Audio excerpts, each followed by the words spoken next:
नमस्कार दोस्तों, कैसे हो? उम्मीद करता हूँ सब बढ़िया होंगे, फर्स्ट क्लास होंगे। तो आज जो हमें पढ़ना है मैं क्विक रिव्यू दे देता हूँ। तो आज हम पढ़ेंगे stability criteria of optical cavity, ठीक है ना।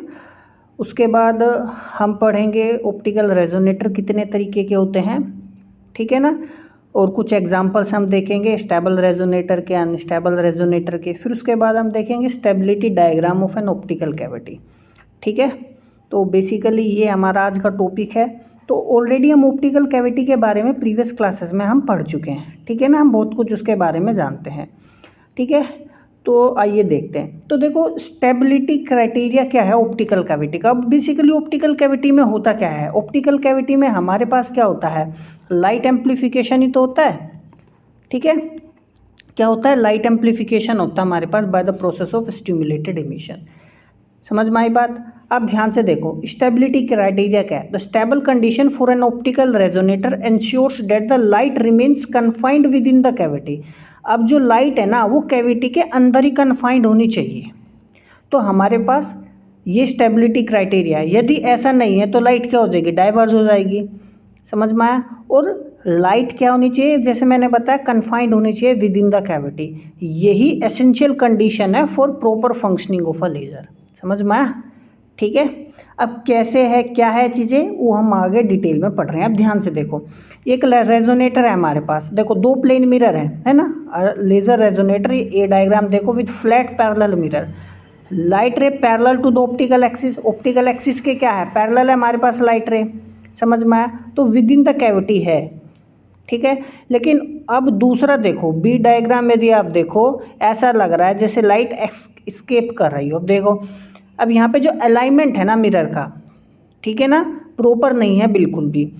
इस मिरर को आप यदि आप देखो, जैसे लाइट ये ट्रेवल की, फिर रिफ्लेक्शन के बाद ऐसे, फिर रिफ्लेक्शन के बाद ऐसे, फिर जो रिफ्लेक्शन हुआ तो विद इन द कैविटी नहीं है। समझ में आया। तो ये मेरे पास क्या है, स्टेबल क्राइटेरिया है। अनस्टेबल कंडीशन आ गई है। तो इसमें क्या होगा, लाइट का एम्प्लीफिकेशन नहीं होता। समझ में आया मैंने क्या कहा, ठीक है। तो हम देख सकते हैं जैसे एक और एग्जांपल से, स्टेबल रेजोनेटर है हमारे पास, ठीक है ना। तो लाइट क्या है, विद इन द कैविटी है। इसमें आप देखो मल्टीपल रिफ्लेक्शन के बाद क्या हो रहा है, लाइट डाइवर्ज हो रही है, ठीक है। अब देखो इमर्ज कहाँ से होती है हमारे पास, एक जो ये हमारे पास जो मिरर होता है, ठीक है ना, ये क्या होता है, पार्शली क्या होता है, रिफ्लेक्टिव होता है। पूरी तो लाइट रिफ्लेक्ट नहीं करता, पार्शली रिफ्लेक्ट करता है, इसी से इमर्ज होती है, बाहर निकलती है, ठीक है। अब वही लाइट क्या हो रही है, डाइवर्ज हो रही है, हम उसको कन्फाइन ही नहीं कर पाएंगे। तो ये अनस्टेबल कंडीशन होगी हमारे पास लेजर की, ठीक है ना। अभी जैसे हमने दोनों एग्जांपल देखे यहाँ पर, तो स्टेबिलिटी क्राइटेरिया बेसिकली किस पर डिपेंड करता है, जो डायमेंशंस होती है ना हमारे पास ऑप्टिकल कैविटी की, उस पर निर्भर करता है, ठीक है। तो the stability condition for an optical cavity in terms of length and radii curvature R1 and R2, जो स्टेबिलिटी कंडीशन है, ठीक है ना, वो होती क्या है, ये आपको याद रखना, काफ़ी इंपॉर्टेंट चीज़ है, ठीक है ना। L1 क्या है हमारे पास, L1 जो है length between both the mirrors, ठीक है। रेडियस ऑफ कर्वेचर है फर्स्ट मिरर का R1, रेडियस ऑफ कर्वेचर है R2, ठीक है। ये कंडीशन यदि, ये स्टेबिलिटी क्राइटेरिया यदि मीट होगा तो रेजोनेटर स्टेबल होगा, अन्यथा स्टेबल नहीं होगा, ठीक है। ये आपको याद रखना है। हम इसके प्रूफ में नहीं जाएंगे, बियॉन्ड द स्कोप ऑफ आपके सिलेबस है, ठीक है। लेकिन ये पढ़ना है। यदि आप थोड़ा सा ज़्यादा पढ़ना चाहते हैं तो अजय घटक की बुक उठाइए, मैं बेसिकली वहीं से सारा कंटेंट पढ़ा रहा हूँ आपको, ठीक है ना। तो ये है, तो ये आपको ध्यान रखना है। ये जो मेरे पास है इसको हम क्या बोलते हैं, स्टेबिलिटी पैरामीटर्स। ये G1 हो गया, ये मेरे पास क्या हो गया, G2 हो गया, ठीक है। तो G1 आप देख सकते हो हमारे पास क्या है, 1 - L/R1, और G2 बेसिकली क्या है, 1 - L/R2। ये स्टेबिलिटी क्राइटेरिया हो गया। तो बेसिकली हम इसको लिख कैसे सकते हैं, यही तो लिख सकते हैं G1 G2। समझ में आया या नहीं आया, ठीक है। कोई डाउट है, ये इसको सिंपली तो समझ में आया मैं क्या बता रहा हूँ। कोई डाउट हो तो आप कमेंट में बताइए।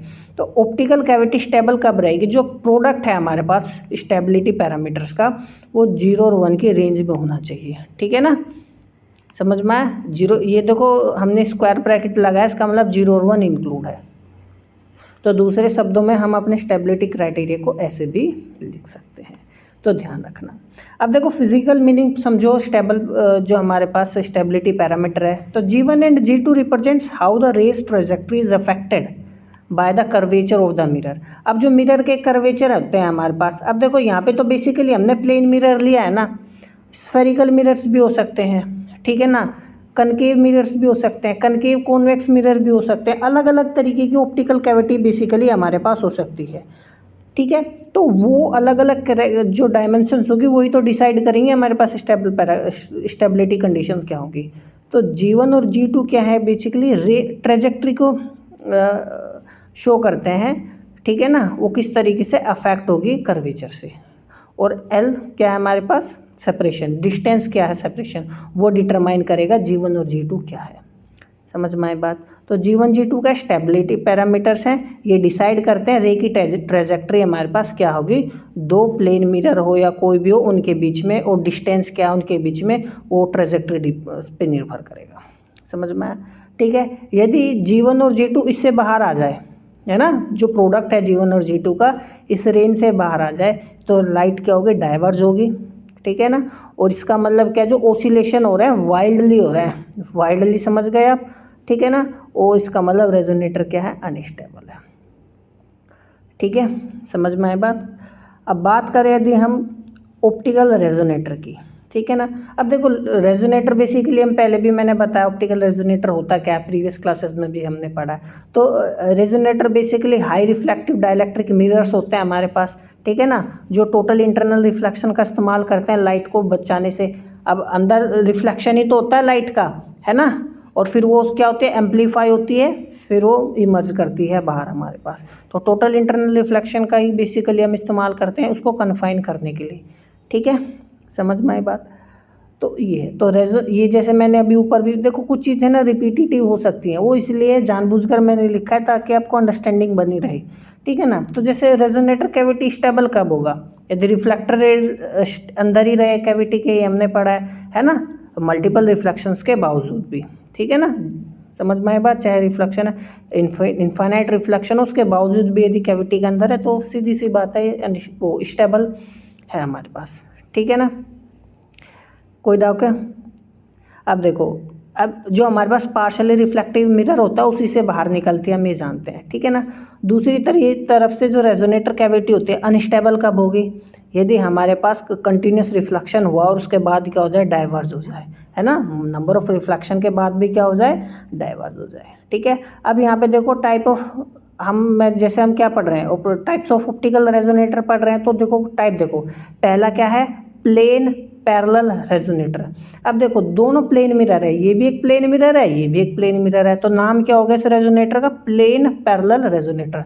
अब देखो प्लेन पैरेलल रेजोनेटर है तो रेडियस ऑफ कर्वेचर क्या होता है प्लेन पैरेलल का, प्लेन मिरर्स का हम जानते हैं 10th में आपने पढ़ा होगा, बेसिकली कितना होता है, इनफाइनाइट होता है, ठीक है ना। अभी कहाँ पे है देखो, जैसे मेरे पास ये कोई स्फेरिकल मैं बनाऊँ तो ये मैं यहाँ से काट दूँ तो मेरे पास यही तो पोर्शन मिलेगा, ये पोर्शन मिला, ठीक है ना।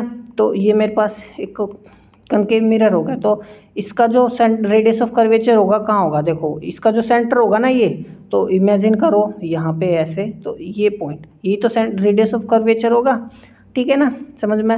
लेकिन जो प्लेन मिरर होगा, जो बिल्कुल प्लेन मिरर होगा, वो तो बहुत आगे जैसे घूम के इमेजिन करो, इनफाइनाइट डिस्टेंस पे इमेजिन करो कि तो इस तरीके से वो सर्कुलर फॉर्म लेगा, तो रेडियस ऑफ कर्वेचर क्या होगा, इनफाइनाइट होगा। समझ में आया मैं क्या कहना चाह रहा हूँ, इमेजिन करो, ठीक है ना।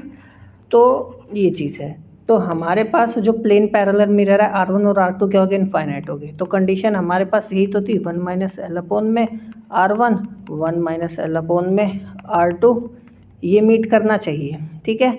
अब देखो जब ये इनफाइनाइट है तो 0 हो गया, है ना। जो G1 जी देखो ये G1 G2 का प्रोडक्ट है ना हमारे पास, जो ये 0 और 1 के बीच में होना चाहिए। अब प्रोडक्ट निकालो, सिंपली 1 ही तो आएगा, G1 और G2 का प्रोडक्ट कितना आएगा, 1 आएगा हमारे पास, ठीक है। इन दोनों के बीच में लाई करेगा।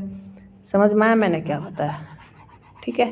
देखो तो ये क्या स्टेबल है, स्फेरिकल रेजोनेटर, कंसेंट्रिक, दोनों का सेंटर सेम है, इसका भी और दोनों का सेंटर क्या है, सेम है।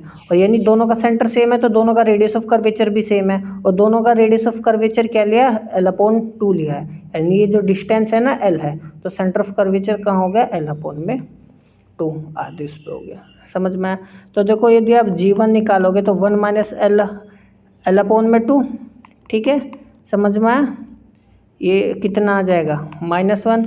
आप G2 निकालो, 1 - L/R2 भी यही है, तो G2 कितना आ गया, -1। प्रोडक्ट दोनों का कितना आएगा, +1। माइनस माइनस प्रोडक्ट कितना आ गया, तो वही जो प्रोडक्ट है हमारा G1 G2 का, इन दोनों के बीच में लाई कर रहा है, यानी 1 आ रहा है, ठीक है। तो ये स्टेबल हो गया। तो प्लेन पैरेलल रेजोनेटर हो गया, स्फेरिकल रेजोनेटर, हेमिस्फेरिकल। अब देखो हेमी का एक ही स्फेरिकल है इसमें और एक प्लेन है, तो नाम पड़ गया हेमिस्फेरिकल, आधा स्फेरिकल ही है। ये पूरी तरीके से तो दोनों स्फेरिकल मिरर थे, यहाँ एक ही है। समझ में आया? तो ये है, तो इसका जो रेडियस ऑफ कर्वेचर होगा इनफाइनाइट होगा, और इसका रेडियस ऑफ कर्वेचर कितना लिया है, L लिया है। समझ में आई बात, ठीक है। अब देखो ये जो आप ध्यान से देखो, जो रेडियस ऑफ कर्वेचर यहाँ पे आ, रेडियस ऑफ कर्वेचर से जब स्फेरिकल मिरर पर लाइट जाती है तो मिरर पर परपेंडिकुलर पड़ती है, तो वो जैसे जाती है वैसे ही आ जाती है, आपने 10th में पढ़ा होगा। तो ये जैसे गई वैसे ही आ गई है ना, जब सेंटर ऑफ कर्वेचर से लाइट आती है, जो रेडियस ऑफ कर्वेचर होता है हमारे पास, वो परपेंडिकुलर डलता है मिरर पर, ठीक है ना। तो ये पूरा यहाँ ये कितना हो गया, R2 हमारे पास L हो गया। तो G1 G2 यहाँ पे प्रोडक्ट कितना आ रहा है, 0 आ रहा है, तो ये क्राइटेरिया फॉलो कर रहा है, तो ये हमारे पास स्टेबल है। इसी तरीके से कौन फोकल रेजोनेटर, दोनों का फोकल लेंथ क्या है, सेम है, इसका भी रेडियस ऑफ दोनों R1 R2 क्या है, L है, तो फोकल लेंथ क्या है, दोनों का सेम है। समझ में आई बात? तो ये होगा G1 G2 में 0 आ रहा है। हेमी कौन फोकल रेजोनेटर, देखो हेमी तो आधा है, आधा ये तो देखो प्लेन हो गया, आधा स्फेरिकल हो गया, लेकिन जो हमारे पास रेडियस ऑफ कर्वेचर है, ठीक है ना, 2 गुना है, क्या है, 2 गुना है, किसके 2 गुना है, जो ये R2 है, R2 क्या है, ये जो हमारे पास लेंथ है ना L। समझ में आया मैं क्या कह रहा हूँ, ठीक है ना। तो ये है, तो इसका जो रेडियस ऑफ कर्वेचर कहीं होगा तो यहाँ 2 गुना उस पर आएगा। तो G1/G2 कितना आ रहा है, 1/2 आ रहा है। तो ये स्टेबल रेजोनेटर के हमारे पास क्या थे, अलग अलग तो टाइप्स ऑफ रेजोनेटर थे। अभी आप देख सकते हो लाइट आई ऐसे बाहर निकल के डाइवर्ज हो रहा है, G1 G2 4 आ रहा है, तो ये अनस्टेबल है ना। आप देख सकते हो कन्फाइंड जो लाइट है, it is not confined with in the optical resonator, तो ये भी डाइवर्ज हो रहा है, लाइट आएगी ऐसे निकल जाएगी, डाइवर्ज हो गई, लाइट आएगी ऐसे निकल जाएगी, डाइवर्ज होगी। तो these are the examples of unstable resonator, ठीक है ना। अब बात करें एकदम स्टेबिलिटी डायग्राम की, तो स्टेबिलिटी डायग्राम हम उसी से बनाएंगे जो हमारे पास कंडीशन है। स्टेबिलिटी कंडीशन ये तो थी, ठीक है, जहाँ पर G1 क्या था, 1 - L/R1 और G2 क्या था, 1 - L/R2, ठीक है। अब देखो स्टेबिलिटी डायग्राम में जो हमारे पास G1 है इसको हम प्लॉट करेंगे x एक्सिस पर, और जो हमारे पास G2 है इसको प्लॉट करेंगे हम y एक्सिस पर। समझ में आ गई बात? तो 2 कंडीशन बन गई हमारे पास। अब यहाँ ध्यान से देखना, देखो ये तो है, ठीक है, तो इक्वेशंस बनाएंगे एक्स वाई किसके 0, और ये हम कह सकते हैं एक्स वाई इक्वल टू 1, या हम ऐसे भी तो कह सकते हैं G1 G2 क्या है 0, या G1 G2 किसके इक्वल है 1 के। समझ में? ये 2 इक्वेशंस मिल गई ना, इसको एक्स, एक को एक्स मान ले, एक को वाई मान ले, 2 इक्वेशन बन गई। दोनों इक्वेशन को ग्राफ पे प्लॉट करो। अब जब दोनों इक्वेशंस को ग्राफ पे प्लॉट करोगे, अब देखो G1 G2 0 है, तो इसका मतलब इस इक्वेशन का मतलब क्या हुआ, चाहे तो G1 0 है या G2 0 है, आइदर G1 ही 0 और G2 0। तो यानी G1 को हमने एक्स एक्सिस पर प्लॉट किया है। अब ध्यान से देखो G1 को किस पर प्लॉट किया, एक्स एक्सिस पर, यानी x 0 हो सकता है, तो x 0 का इक्वेशन क्या होगा हमारे पास, ये यानी y एक्सिस, ठीक है।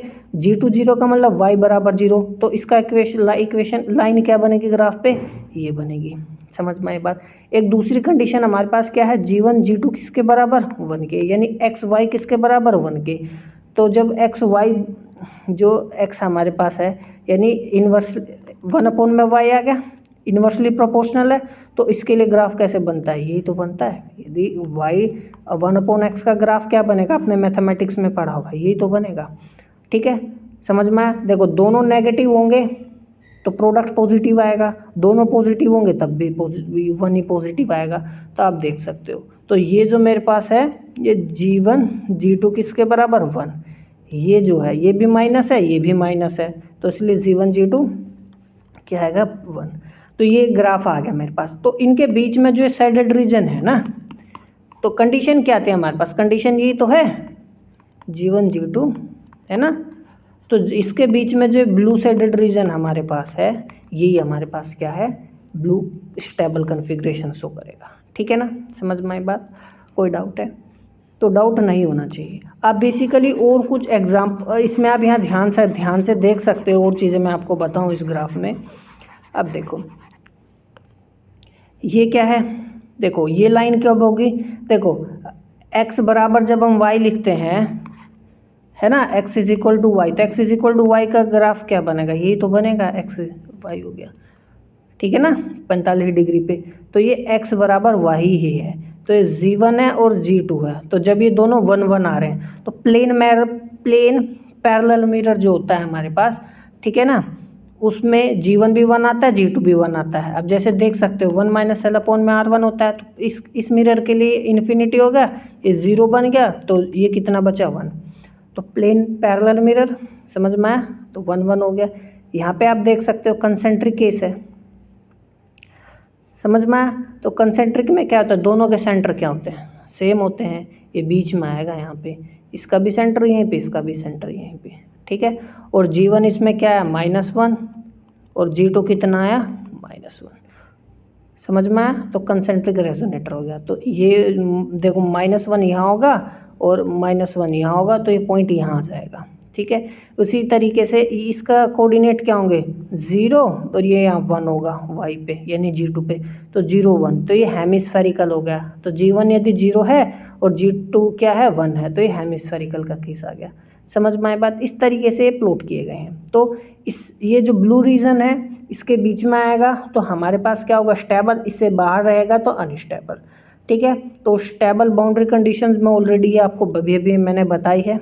ठीक है ना, समझ में आ गई बात। तो वही है, हाइपरबोलिक जो कर्व्स है उस रीजन में रहेगा तो स्टेबल रहेगा, उससे बाहर रहेगा तो अनस्टेबल रहेगा। ठीक है ना, तो मिलते हैं अगले लेक्चर में, तब तक पढ़ते रहिए, नमस्कार।